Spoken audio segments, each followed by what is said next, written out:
Pinalawig ng Korte Suprema ang application period para sa 2026 Sharia Special Bar Examination.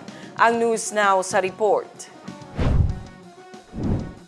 Mula December 12, pinalawig pa ng Supreme Court ang application period hanggang December 17 para sa 2026 Sharia Special Bar Examination.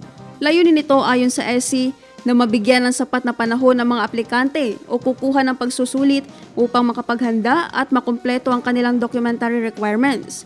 Pinaalalahanan din ng Office of the 2026 Sharia Special Bar Chairperson ang mga aplikante na tiyaking kumpleto ang lahat ng kanilang dokumento at sumunod sa lahat ng itinakdang alituntunin batay sa inilabas na Bar Bulletin na makikita sa SSBE microsite. Naphtali Velarde, iMinds, Philippines.